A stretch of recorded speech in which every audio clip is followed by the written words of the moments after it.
SSC প্রাক্তন chairman Chittaranjan মণ্ডল তিনি বিস্ফোরক মন্তব্য করছেন। তিনি বলছেন যে অবৈধভাবে যে নিয়োগ, সেই নিয়োগের জন্য তার উপর চাপ ছিল। চাপকে দিয়েছিলেন মুকুল রায়, পার্থ চট্টোপাধ্যায়, তারাই চাপ তৈরি করেছিলেন, এমনটাই তার বক্তব্য। অবৈধভাবে নিয়োগের জন্য চাপ তৈরি করা হয়েছিল এবং চাপ তৈরি করেছিলেন মুকুল রায়, পার্থ চট্টোপাধ্যায়। অবৈধভাবে নিয়োগের জন্য চাপ তৈরি করা হয়েছিল। তৎকালীন মন্ত্রী ব্রাত্য বসুর তরফে কোনো চাপ ছিল না। আদালতে এই বিস্ফোরক দাবি করেছেন এসএসসির প্রাক্তন চেয়ারম্যান চিত্তরঞ্জন মণ্ডল। তিনি এই বিস্ফোরক দাবি করছেন। আলিপুর আদালত, সিবিআই এর বিশেষ আদালতে পার্থ চট্টোপাধ্যায় যে বিচার প্রক্রিয়া, সেই বিচার প্রক্রিয়ায় চিত্তরঞ্জন মণ্ডল, এসএসসি প্রাক্তন চেয়ারম্যান চিত্তরঞ্জন মণ্ডল, তিনি কিন্তু এই বিস্ফোরক অভিযোগ করছেন। এই দাবি তার। এই বিষয় নিয়ে আমাদেরকে আরো জানাবেন পিয়ালি এই মুহূর্তে আমাদের সঙ্গে রয়েছেন প্রতিনিধি পিয়ালি।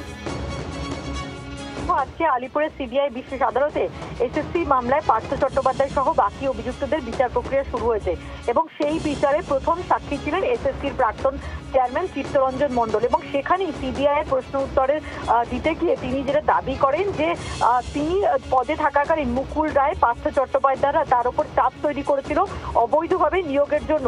একই সঙ্গে তার এটাও দাবি যে তৎকালীন মন্ত্রী ব্রাত্য বসুর তরফ থেকে কোন রকম কোনো চাপ ছিল না, এমনটা তার দাবি। যদিও যিনি পার্থ চট্টোপাধ্যায়ের আইনজীবী, তিনি তার রাজনৈতিক পরিচয় সম্পর্কে, অর্থাৎ চিত্তরঞ্জন মণ্ডলের রাজনৈতিক পরিচয় সম্পর্কে জানতে চান এবং অন্য কোনো রাজনৈতিক দলের চাপে তিনি এই বক্তব্য রাখছেন কিনা সেটা নিয়ে প্রশ্ন করেন। যদিও সেটা অস্বীকার করেন চিত্তরঞ্জন মণ্ডল। তার দাবি যে তিনি যখন পদে ছিলেন সেই সময় পার্থ চট্টোপাধ্যায়, মুকুল রায়রা যে অবৈধভাবে নিয়োগের জন্য তার উপর চাপ তৈরি করেছিলেন, এমনটাই আজকে বিচার প্রক্রিয়া তার সাক্ষ্য গ্রহণের সময় তিনি দাবি করেন। পিয়ালি, তুমি আমাদের সঙ্গে থাকো। বিস্ফোরক অভিযোগ করছেন, বিস্ফোরক দাবি করছেন এসএসসির প্রাক্তন চেয়ারম্যান চিত্তরঞ্জন মণ্ডল, যেখানে তিনি বলছেন যে অবৈধভাবে যে নিয়োগ, সেই নিয়োগের জন্য চাপ তৈরি করা হয়েছিল এবং চাপ তৈরি করেছিলেন মুকুল রায়, পার্থ চট্টোপাধ্যায়রা। তবে ব্রাত্য বসুর তরফ থেকে কোনো রকম চাপ ছিল না। আদালতে এই বিস্ফোরক দাবি করছেন এসএসসির প্রাক্তন চেয়ারম্যান। তিনি বলছেন অবৈধভাবে নিয়োগের জন্য চাপ তৈরি করা হয়েছিল এবং সেই চাপ তৈরি করেছিলেন মুকুল রায়, পার্থ চট্টোপাধ্যায়রা, এমনটাই দাবি এসএসসি প্রাক্তন চেয়ারম্যান চিত্তরঞ্জন মণ্ডলের। আমরা কথা বলবো সজল ঘোষ, বিজেপি নেতা এই মুহূর্তে আমাদের সঙ্গে রয়েছেন টেলিফোন লাইনে। সজল দা, এসএসসি প্রাক্তন চেয়ারম্যান চিত্তরঞ্জন মণ্ডল তিনি বলছেন যে অবৈধভাবে নিয়োগের জন্য একটা চাপ তৈরি করা হয়েছিল। মুকুল রায়, পার্থ চট্টোপাধ্যায়রা চাপ তৈরি করেছিলেন। কি বলবেন আপনি? এই তো কথা ফুটেছে মুখে, এটাই তো বেশ ভালো লাগছে। এটাই তো আমরা আগে চেয়েছিলাম। যদি আগে মানে মুখে কথা ফুটতো, যদি রাজসাক্ষী হয়ে যেতেন, তাহলে হয়তো এতদিন জেল কাটতে হতো না। আমরা মুকুল রায়কে নিয়েও ইন্টারেস্টেড নয়, আর পার্থ চট্টোপাধ্যায়কে নিয়েও ইন্টারেস্টেড নয়। আমাদের একমাত্র ইন্টারেস্ট এদের চিনি মাথা। আপনারা কি বিশ্বাস করেন এই রাজ্যে পার্থ চট্টোপাধ্যায় আর মুকুল রায় তারা নিজেরা স্বতঃপ্রণোদিত ভাবে অবৈধ, শুধু নয় অবৈধ পার্টি কর্মীদের দিয়ে চাকরি দিত না, বিক্রির চাকরি, তারা বেচে দিয়ে গেল শয়ে শয়ে কোটি টাকা, তারা নিজেদের ঘরে পুরলো। আর মমতা ব্যানার্জি কিছু জানলো না। আর মমতা ব্যানার্জি যদি জেনে চুপ করে থাকেন তাহলে সেটাও অপরাধ, আর যদি ভাগ নিয়ে থাকেন তাহলে সেটাও অপরাধ।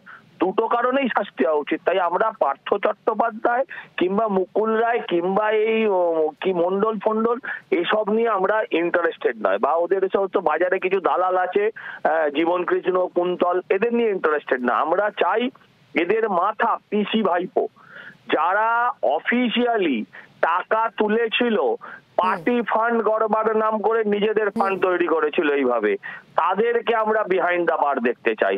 আমাদের বাংলার মানুষের আর কোনো এইসব ছোটখাটো ব্যাপারে কোনো ইন্টারেস্ট নেই, অনেক দেখা হয়ে গেছে। এখন ওই 1 কোটি 2 কোটি ধরা পড়লে। অনেক ধন্যবাদ আমাদের সঙ্গে টেলিফোন লাইনে থাকার জন্য। বিজেপি নেতা সজল ঘোষ আমাদের সঙ্গে ছিলেন। সিপিআইএম নেতা তথা আইনজীবী বিকাশ রঞ্জন ভট্টাচার্য এই মুহূর্তে আমাদের সঙ্গে রয়েছেন টেলিফোন লাইনে।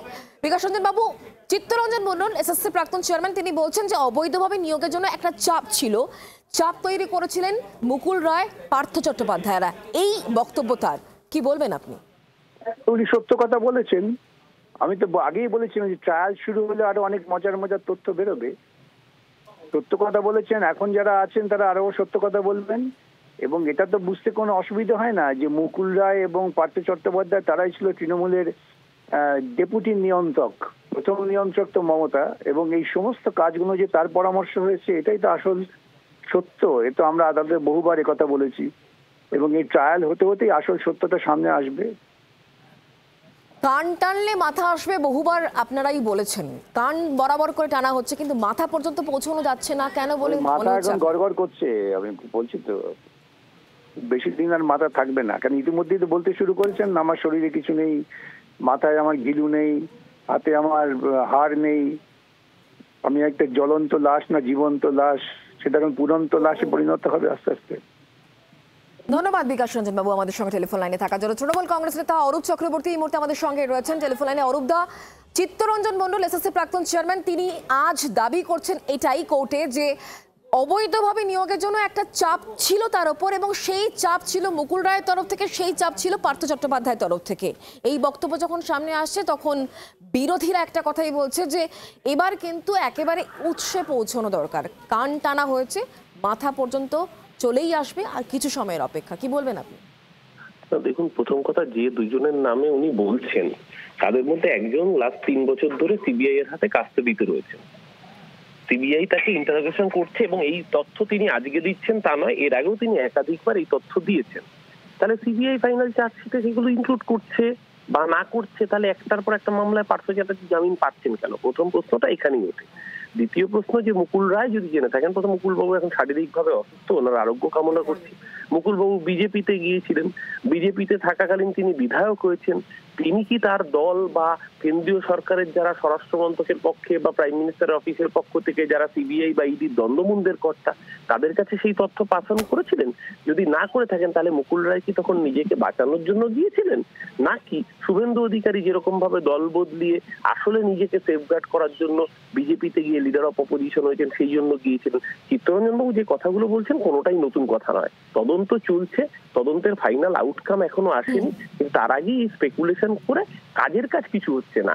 আসলে যদি মানি ট্রেল হয়ে থাকে, মানি ট্রেল প্রমাণিত হোক, আদালতে যদি মানি ট্রেল প্রমাণিত হয় নিশ্চিতভাবে যা অ্যাকশন নেওয়া হবে, তাতে অসুবিধার তো কোনো কিছু নেই। অরূপদা, ধন্যবাদ আমাদের সঙ্গে টেলিফোন লাইনে থাকার জন্য। বাংলার আওয়াজ, বাঙালির আবেগ, জি 24 ঘন্টা।